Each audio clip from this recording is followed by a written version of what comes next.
Hello दोस्तों, तो आज ट्राउज़र पैंट में किस तरीके से हम कटिंग करते हैं अस्तर वाले ट्राउज़र पैंट की, वो हम देखेंगे।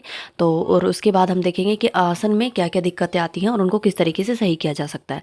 तो सबसे पहले मैंने अपनी लंबाई रख ली है, लंबाई जो रेडी होती है वही रखनी है हमें, यानी कि 38 तैयार है तो 38 ही रखेंगे। यहाँ से दोनों साइड 11 इंच और 2 इंच एक्स्ट्रा करते हुए हम यहाँ पे सीधी लाइन ड्रॉ कर देंगे। तो यहाँ तक तो हमारे ट्राउज़र पैंट में सेम ही उसी तरीके से कटिंग हुई है जहाँ से पहले होती थी। उसके बाद हमने सेंटर पर निशान लगा दिया है और जो हमारी जो नीचे मोहरी होगी वहाँ पे भी हम सेम उतना ही नाप कर सेंटर पे निशान लगा देंगे और एक स्ट्रेट लाइन खींच देंगे। उसके बाद यहाँ से हल्का सा आसन का की शेप देंगे। तो उसके बाद नीचे से मोहरी के लिए 4 इंच दोनों साइड से 4-4 इंच यानी कि 8 इंच पर निशान लगाने के बाद इस तरीके से हम अपनी पैंट की शेप देंगे। और इस तरीके से मैं यहाँ पे इंच टेप से ही निशान लगा दे रही हूँ।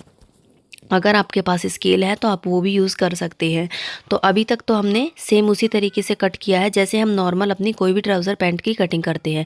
अब क्या होता है कि कई बार हमारे आसन में अगले और पिछले आसन को जॉइंट करते टाइम आसन बड़े और छोटे हो जाते हैं। कटिंग तो हम बराबर करते हैं लेकिन सिलाई के टाइम थोड़ी दिक्कत हो जाती है। तो ऐसा कई लोगों के साथ होता होगा। अगर ऐसा आपके भी साथ होता है तो आप इस वीडियो में इस चीज़ का भी सॉल्यूशन मिल जाएगा बहुत ही ईजी टेक्निक के साथ।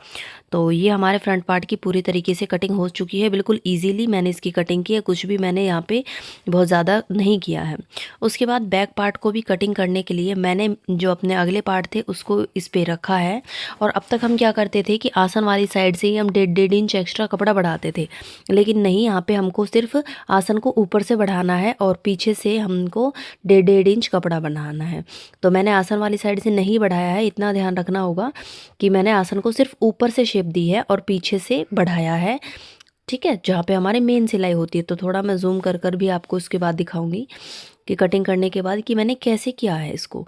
तो ये देखिए, ये हो चुका है। अब यहाँ से मैंने ऊपर से पीछे से ऐसे शेप दी थी। अब ये दोनों पार्ट जो है हमारे बिल्कुल बराबर आएंगे और आसन ऊंचे नीचे या टेढ़े में नहीं जाएंगे, तो उसमें कोई दिक्कत नहीं आएगी। उसके बाद मेन फैब्रिक पर बचे हुए कपड़े पर मैंने इसको इस तरीके से रख लिया है। अगर आपका प्रिंटेड फैब्रिक हो तो आप देखकर दोनों उल्टा या सीधा अच्छे से मैच करके तभी कटिंग करें, वरना ना करें। तो यहाँ पे कोई भी प्रिंट नहीं था तो मैंने मेन फैब्रिक को इस तरीके से अस्तर पर रख कर और कटिंग कर ली है।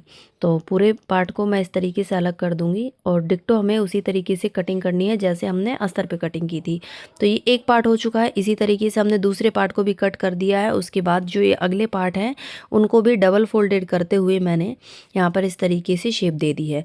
तो इस तरह की पैंट कटिंग करने के लिए हमको ज़्यादा कोई लॉजिक नहीं अपनाने पड़ते हैं और इजीली हमारे ट्राउज़र पैंट की अच्छी सी फिटिंग हो जाती है।